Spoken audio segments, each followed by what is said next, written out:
Hello बच्चों, कैसे हैं आप। आज हम स्टार्ट करेंगे फर्स्ट चैप्टर है आपका संबंध एवं फलन।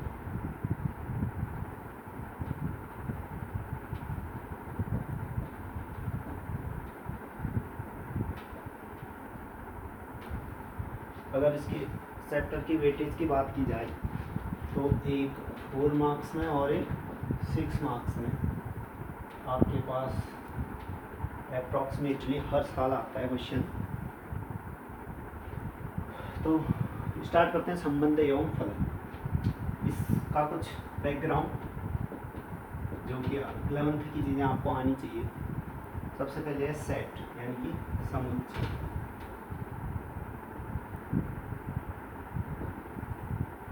बच्चों आपने पढ़ा होगा 11th में कि एक सुपरिभाषित वस्तुओं के संग्रह को हम समुच्चय कहते हैं और उसमें जो एलिमेंट हैं वो डिस्टिंक्ट होने चाहिए।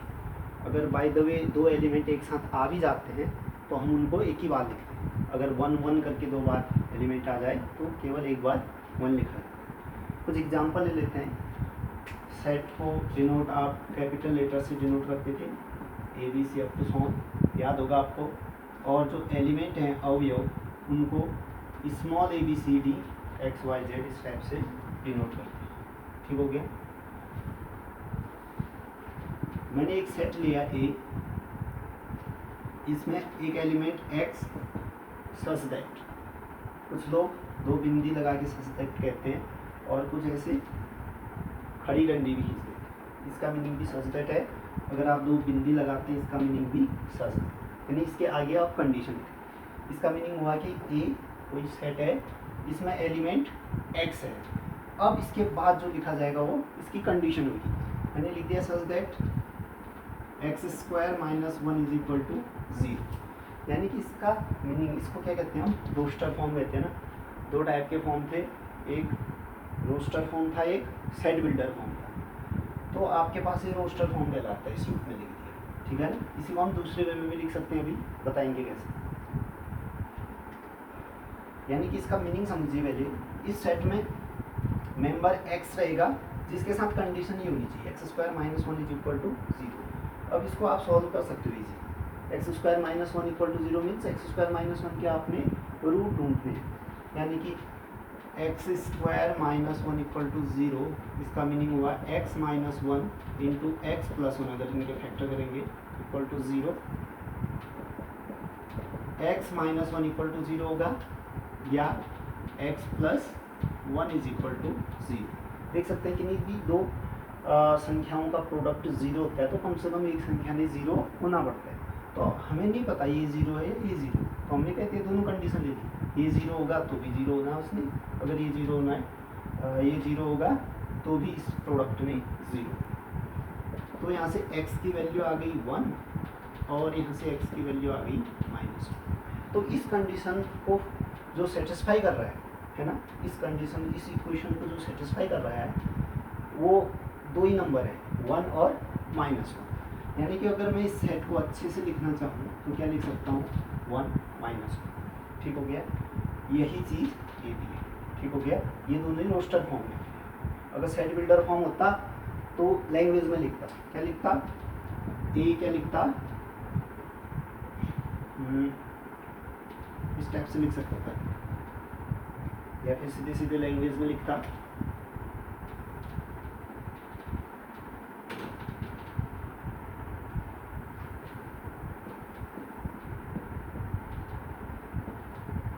ऐसी संख्याओं का संग्रह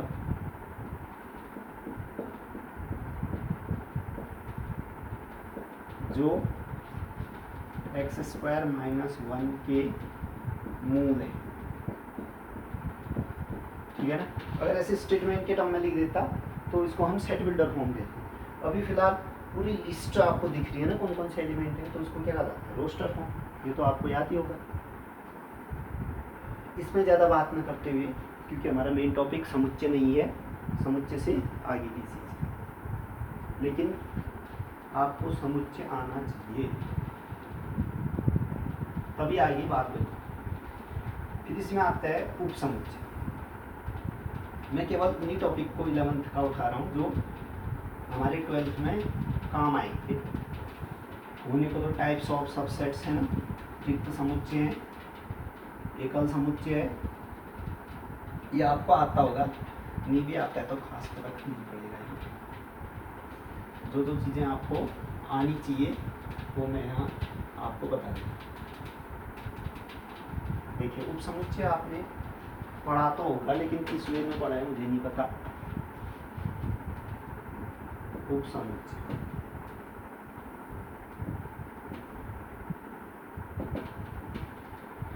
देखिए होता क्या है उप समुच्चय में, कभी भी मैथ्स में उप शब्द लगता है तो अपने आप में, जैसे यहाँ उप समुच्चय लगाया ना, तो उप समुच्चय भी अपने आप में समुच्चय तो होगा ही होगा। वह फर्क क्या होगा कि उसके जो एलिमेंट हैं किसी पेरेंट सेट से हमने चूज किया होगा, यानी कि जिसका भी सबसेट कहलाएगा। अगर आप कहते हो कि जो ये सेट बी है ये ए का सबसेट है, पता होगा इन सबसेट का, बी सबसेट ऑफ ए कह रहे हो आप, इसका मीनिंग क्या हो गया कि जो ये सेट ए है ये बड़ा सेट होगा, ये बी क्या होगा छोटा सेट होगा, और ये इक्वल होगा। मैक्सिमम क्या हो सकता है इक्वल, इक्वल का साइन लगाएगा। अगर आप ऐसा लिखते हैं बी सबसेट ऑफ ए, तो इसका मीनिंग इक्वल नहीं हो सकता, हमेशा छोटा ही देगा, ठीक है। अगर इक्वल भी रख दिया हो सकता है ए बी हो, ठीक है। अभी फर्क समझ में आएगा आगे, तो कब ये इक्वल हो जाएगा ए की, ठीक है। फिलहाल इसकी मेन जो डेफिनेशन बुक में लिखी रहती है उप समुच्चय की, उससे ज़्यादा कुछ समझ में तो आएगा नहीं। देखिए किताब वाला ऐसे लिखता है, for all x belonging to a b, for all x belonging to b implies x belonging to a, then जो आपके पास एक b होता है सबसेट ऑफ a। इसकी लैंग्वेज देखिए, मैथमेटिक्स की ये प्रॉपर लैंग्वेज है, ठीक हो गया। अब इसको हमने अपने शब्दों में पढ़ना आना चाहिए। For all x belonging to b, इसका मीनिंग है बी में रहने वाले हर एक अवयव की, फॉर ऑल पढ़ा जाता है, फॉर ऑल, फॉर ऑल सबके लिए, यानी कि बी में रहने वाले सभी एलिमेंट के लिए एक्स बिलोंगिंग टू ए, ये कंडीशन है, एक्स ए में रहता हो। तो आप जानते होंगे इस साइन को, बिलोंगिंग टू 11th में पढ़ा होगा आपने सेट। तो एक्स बिलोंग, अगर बी का हर एक मेंबर ए के मेंबर में ए के सेट में रहने लगे तो इस बी को हम ए का सबसेट कहते हैं। ये तो किताबी लैंग्वेज है। अब हमने अपने शब्दों में समझना है, ये मेन चीज़ है। देखिए संबंध हमारा टॉपिक है, मेन टॉपिक है संबंध, वहाँ से स्टार्ट होगा, लेकिन उसके लिए ना आपको उप समुच्चय अच्छे वे में आना चाहिए। देखिए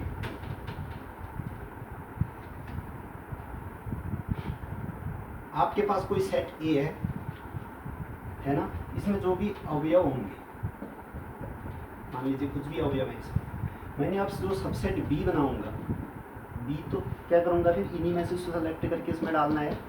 इसके बाद मैक्सिमम जैसे अभी 4 है, कितने भी हो सकते हैं एलिमेंट, फिलहाल जैसे 4 एलिमेंट है, ठीक है। तो इस बी में मैक्सिमम कितने एलिमेंट हो सकते हैं, 4। तो मैंने 4 प्लेसेस बना दी, ठीक हो गया। इसी में से कुछ अवयवों को सिलेक्ट करके मैंने इसमें डालना है, वही आपके पास क्या करूँगा उप समुच्चय। अब ये अपने आप में सेट तो होगा ही होगा, अगर इनके अवयवों को इसमें डाल रहा हूँ तो ये सेट की तो एलिमेंट डाल रहा हूँ मैं, तो अपने आप में ये भी क्या होगा सेट तो बना, देख लो 1 2 3 4, ठीक है। मैंने डाल लिए 2 और 4 के, ठीक है, 2 4 सब सेट तो है। अब मैंने ये चेक करना है कि अपने आप में सेट है ही, बिल्कुल है, वेल डिफाइंड और डिस्टिंक्ट होना चाहिए। डिस्टिंक्ट तो है ही, 2 है ये और 4, यानी अलग अलग एलिमेंट तो हैं इसमें, है ना, अलग अलग अवयव तो हैं इसमें। एक और डेफिनेशन होती है सेट होने के लिए, क्या होता है, वेल डिफाइंड भी होना चाहिए। तो वेल डिफाइंड तो है, इसको अपने शब्दों में क्या होगा, 4 से छोटी सम धनात्मक संख्या, धनात्मक पूर्णांक कह सकते हैं, या फिर 4 से छोटी सम प्राकृतिक संख्या, वेल डिफाइंड तो है, यानी कि सेट तो है अपने आप में, ठीक है ना।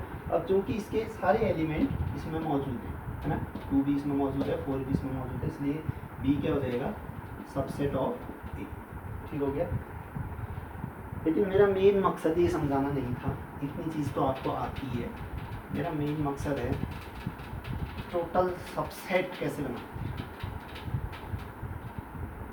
उसके लिए ना आपको क्रमचय संचय पढ़ा होगा, उसमें एक था आपके पास फंडामेंटल प्रिंसिपल ऑफ काउंटिंग, यानी कि गणन का आधारभूत सिद्धांत, है ना।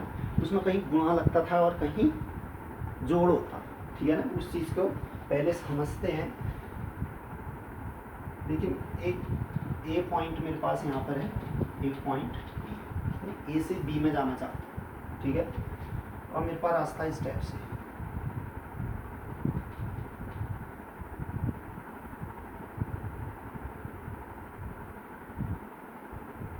इस टाइप का रास्ता है मेरे पास, ये समझ लो। यानी ए से बी में जाना मेरे पास टोटल काम है। मेरा काम क्या है, ए से बी में जाना। उसी का एक छोटा सा काम क्या है, उसी काम को करने के लिए एक स्टेप क्या है कि इस 1 से जाना पड़ेगा और इस 2, है ना, इस 2 से भी जाना पड़ेगा, ठीक हो गया। एक तरीका और देखिए, ए से बी में जाना है मुझे, इस बार रास्ता स्टेप से,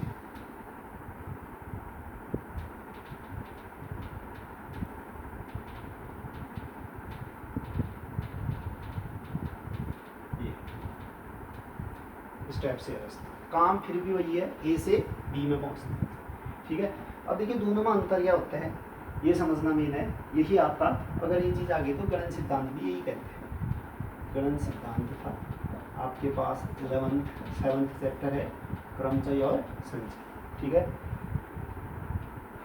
नहीं भी आता तो कोई दिक्कत नहीं, केवल आपको ये समझना, क्योंकि ये इस रूल का हम यूज करेंगे उपसमुच्चय को निकालने, ठीक है। तो देखिए फिर ए से बी में जाने के लिए कितने तरीके हैं। इस रास्ते में गया मैं, इस रास्ते में गया, बी तक पहुंच गया, ठीक। एक दूसरा तरीका क्या हो सकता है, इस रास्ते में गया, ऊपर तो जा चुका था, अब इसमें जाना पड़ेगा, ये दूसरे रास्ते में, 2 तरीके हो गए। तीसरा तरीका यहाँ से गया, इस रूट पे चल, 3 तरीके हो गए। यानी केवल इसी के लिए 3 तरीके हो गए, ठीक। फिर ये वाला चूज किया मैंने, ये वाला सेलेक्ट किया, यहाँ गया, 4 तरीके, 3 पहले यूज थे, 4था। फिर यहाँ से यहाँ गया, फिर भी बी तक पहुँच गया, कितने हो गए, 5। यहाँ से यहाँ तक गया, कितने हो गए, 6। उसी प्रकार से यहाँ से इस रास्ते में गया, फिर यहाँ चल दिया, कितने हो गए, 7। यहाँ से यहाँ चल दिया, 8। यहाँ से यहाँ चल दिया, यानी टोटल तरीके कितने हो गए, 9। यानी 9 तरीकों से मैं ए से बी तक पहुंच सकता, ठीक है ना। यहाँ तो क्लियरली दिख रहा है, इसलिए हमने काउंट कर लिया कि कितने रास्ते होंगे। लेकिन आगे चल के आप जब उपसमुच्चय बनाएंगे, बहुत सारी ये जैसे यहाँ पर 2 वैसे घटना तो क्या हुई, ए से बी में जाना, उनकी उप घटनाएँ कह सकते हो उनको, ठीक है ना। एक स्टेप है, यानी ए से बी जाना पूरा काम है, तो हमने 2 स्टेप में किया, एक स्टेप और 2 स्टेप, है ना। दोनों स्टेप का होना जरूरी भी था, क्योंकि अगर मैं एक ही स्टेप में चलता यहाँ तक तो यहीं पहुँचता, बी तक नहीं पहुँच पाता, यानी काम कंप्लीट नहीं हो पाता है। तो काम कंप्लीट कब होता, जब मैं ए से बी तक पहुँचता। तो उसके लिए स्टेप 1 और स्टेप 2 दोनों में मुझे काम करना पड़ा, ठीक हो गया ना। इसी प्रकार से मैं कह रहा था कि इसका शॉर्टकट ढूंढना पड़ेगा, ठीक है ना, क्योंकि अभी बहुत सारी, जैसे यहाँ पर आपके पास 2 क्या कहते हैं, सब इवेंट, यानी कि उप घटनाएँ कह सकते हैं, दिख रही है ना। तो इसी प्रकार से कितने भी उप घटनाएँ हो सकती हैं इनके बीच में, ठीक है ना। उस टाइम हम ऐसे ऐसे अगर 5 यूज करते रह गए तो सारा दिन लग जाएगा, इसलिए हमें शॉर्टकट ढूंढना चाहिए। देखिए यहाँ 9 आयाम है, देख सकते हो आप, यहाँ कितने तरीके हैं, 3 पाथ है ना इसमें, यहाँ भी कितने पाथ हैं, 3 पाथ। अब 9 कब आएगा, जब मैं मल्टीप्लाई करूँ, 3 × 3 9, यानी कि एक सब घटना घटित होने के 3 तरीके हैं, तथा दूसरी सब घटना घटित होने के 3 तरीके। तो टोटल घटना के घटित होने के लिए उनका मल्टीप्लिकेशन, ठीक है ना। यहाँ पर देखिए इसमें क्या अंतर है, फिर अब ये एक उप घटना है, ये दूसरी उप घटना, ठीक हो गया। मेरा काम क्या है, ए से बी तक जाना, ठीक हो गया। तो इसके लिए मैं रास्ता क्या चूज करूँगा, एक ऊपर वाला, एक हो गया, 2 3 4 5 6, यहाँ टोटल कितने तरीके हैं, 6 तरीके, ठीक हो गया। अब इनको मैं शॉर्ट वे में समझना चाहता हूँ, क्योंकि उप घटनाएँ तो कितनी भी आ सकती हैं ना, बार बार ऐसे काउंट करना पॉसिबल नहीं होगा। इसलिए शॉर्टकट देखिए, यहाँ 3 वेज थे, यहाँ 3 वेज थे, ठीक है ना। 6 है तो यानी कि क्या हो गया, प्लस किया, ठीक है ना। यानी कि कभी आपने इंटू करना पड़ रहा है और कभी प्लस करना पड़ रहा है, ये तो बड़ी दिक्कत की बात है ना। पता कैसे चलेगा, कभी मल्टीप्लाई करना है कभी प्लस करना है, टोटल वेज निकालने के लिए, यानी कि टोटल कितनी तरीक़ों से घटना घटित हो सकती है इसको निकालने के लिए ना, कब प्लस कब इंटू लगाऊंगा, ये तो उलझन वाली बात होगी। उसका भी सॉल्यूशन देखिए, यहाँ क्या हो रहा था, दोनों स्टेप में आपने लगातार काम करना पड़ा। अगर जब एक स्टेप में आपने काम किया तो काम कंप्लीट नहीं हुआ, देख सकते हो यहाँ से यहाँ तक गए थे, एक स्टेप में काम कंप्लीट नहीं हुआ। काम कंप्लीट कब होता है, जब मैं ए से बी तक पहुँचता, ठीक है ना। काम कंप्लीट करने के लिए स्टेप 1 तथा स्टेप 2 में जाना पड़ता। शब्द याद कीजिए, तथा, यहाँ क्या लग रहा है, तथा, यानी कि अगर मैंने काम कंप्लीट करना है तो स्टेप 1 में भी काम करना है तथा स्टेप 2 में भी काम करने लगा है। नीचे देखिए भाई, मैंने ए से बी में जाना है, स्टेप 1 में गया मैं, यहाँ से यहाँ तक बी तक पहुँच गया, काम कंप्लीट, बी तक पहुँचना काम कंप्लीट। देखो स्टेप 2 में जाने की ज़रूरत ही नहीं पड़ी, यानी कि इसका मीनिंग क्या होगी, ए से बी तक जाना है तो मैं या स्टेप 1 में जाऊँ या स्टेप 2 में जाऊँ। क्या शब्द आ रहा है ना, या आ रहा है ना, ऊपर क्या आएगा, तथा, यानी कि स्टेप 1 में भी काम करना है तथा स्टेप 2 में भी काम करना है, तब जाके काम कंप्लीट होगा। तो वहाँ आएगा इनटू ना, तथा एक ही स्टेप में काम हो जाना है, ठीक है ना। या तो इस स्टेप में जाऊँ या इस स्टेप में जाऊँ, काम कंप्लीट हो रहा है। दोनों स्टेप के साथ रहने की कोई ज़रूरत नहीं, या तो मैं इस स्टेप में जाऊँ या इस स्टेप में जाऊँ तो काम कंप्लीट हो जाना है मेरा। तो उस केस में हम प्लस लगाएंगे, ठीक हो गया ना। यानी कि अगर कोई घटना m तरीके से घटित हो रही है तथा दूसरी घटना n तरीके से, तो उस घटना के ना कंप्लीट घटना के घटित होने के टोटल तरीके m इंटू n, तथा जाएगा तो इंटू, और अगर एक घटना m तरीके से तथा दूसरी घटना n तरीके से हो रही है, ठीक है ना, और काम क्या रहा है, एक ही स्टेप में जाके कंप्लीट हो जा रहा है, या सकता है या तो घटना इस स्टेप से घटित हो या फिर घटना इस स्टेप से घटित हो। अभी प्रोबेबिलिटी में बहुत काम आएगा ये कॉन्सेप्ट, ठीक है ना। यानी कि हमने इंट्रोड्यूस शुरुआत में ही कर दिया, क्योंकि अभी उपसमुच्चय में भी इसका यूज होगा। कैसे यूज होगा अभी बताएंगे। तो जहाँ यह आएगा तो बस, यानी कि इस स्टेप में जाके भी हो जाना है या इस स्टेप में जाके हो जाना है। ऊपर क्या था, इस स्टेप में जाना है तथा इस स्टेप में जाना है, दोनों स्टेप में जाना जरूरी है। तो इनटू, केवल एक स्टेप में जाके काम हो जा रहा है तो वहाँ बस। आई होप समझ में आ गया होगा, नहीं आएगा तो आप कमेंट करेंगे। अब जो हमारा मेन टॉपिक है उपसमुच्चय, इसकी बात करते हैं। इसमें इसका क्या यूज है। तो कुल मिला के अभी तक का क्या कंक्लूजन निकला फिर, अगर एक घटना दो सब घटनाओं से घटित हो रही है और उनके बीच में तथा आ रहा है, मीन्स दोनों ही उप घटनाओं का एक साथ घटित होना जरूरी हो रहा है काम कंप्लीट करने के लिए, तो वहाँ लगता है इनटू। और यदि एक घटना दो सब स्टेप्स में हो रही है, दो स्टेप्स में हो रही है और काम कंप्लीट करने के लिए दोनों स्टेप में जाने की ज़रूरत नहीं हो रही है, किसी भी एक स्टेप में जाके हो जा रहा है काम, तो वहाँ पर आएगा प्लस। ठीक हो गया, इतना समझ में आ गया होगा। वैसे भी 11वीं की चीज़ थी, आपने अगर अच्छे से पढ़ा होगा गणन सिद्धांत तो आपको आता होगा ये चीज़, ठीक है ना। उपसमुच्चय की बात कर रहा था मैं। मेरे पास कोई सेट ए है, इसके दो एलिमेंट 1 2 सिलेक्ट कर लिए, ठीक है ना। मैं इसके सबसेट बनाना चाहता हूँ, ठीक है ना। लोग रट लेते हैं 2 की पावर n सबसेट होता है, यानी कि 2 अगर एलिमेंट है इसमें तो 2 स्क्वायर यानी 4 सबसेट, लेकिन नहीं, आपको रटना नहीं है, पूरी प्रोसेस आनी चाहिए, ठीक है ना। ऐसे रट के आप 2-4 दिन में बोल भी सकते हैं। अगर आपको प्रोसेस पूरी आ रही है तो एग्ज़ाम में क्लिक कर जाएगा। वैसे भी बहुत सारे कॉन्सेप्ट होते हैं, कितना ज़रूरत होगी। अगर कॉन्सेप्ट प्रोसेस सीखोगे ना तो मैथ्स में कुछ भी मतलब ज़्यादा मेहनत करने की ज़रूरत नहीं है, ठीक है ना। जैसे मेरे पास 2 एलिमेंट हैं 1 2, इसका मैं सबसेट बनाना चाहता हूँ B1, एक सबसेट में B1, तो मैं क्या कहूँगा, मेरा काम क्या है फिर, सबसेट बनाना। सबसेट में मैक्सिमम कितने हो सकते हैं एलिमेंट? 2, क्योंकि जो पेरेंट सेट है आपका, जो मेन सेट है जिसका हमें सबसेट बनाना है, उसमें अवयवों की संख्या कितनी है? 2। तो मैक्सिमम, क्योंकि इसी में से तो एलिमेंट सेलेक्ट करना है, कितना सेलेक्ट कर सकता हूँ मैक्सिमम? तो या एक या कुछ भी, तब भी सबसेट बनेगा, है ना। जब 5 आता तो कुछ भी सेलेक्ट नहीं करता, एक सेलेक्ट कर सकता हूँ, 2 सेलेक्ट कर सकता हूँ, या एक दो को दोनों साथ सेलेक्ट करके डाल सकता हूँ। ठीक हो गया। जब मैं दोनों एलिमेंट को डालूंगा तो इक्वल होगा, ठीक है ना। मेन प्रोसेस क्या है? अब देखिए मेरा काम क्या है, इस 1 को सेलेक्ट करके इसमें डालूं या न डालूं, है ना।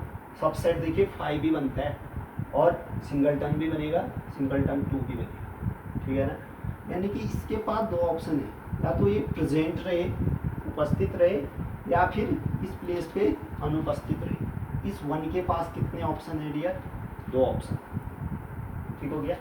उसी प्रकार से इस एलिमेंट 2 के पास कितने ऑप्शन है? या तो इस जगह पे प्रेजेंट रहे या इस जगह पे ऑब्सेंट, या तो प्रेजेंट रहेगा या ऑब्सेंट।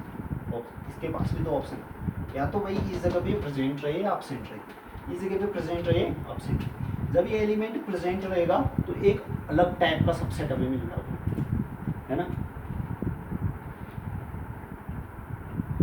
सॉरी नीचे गिर गया।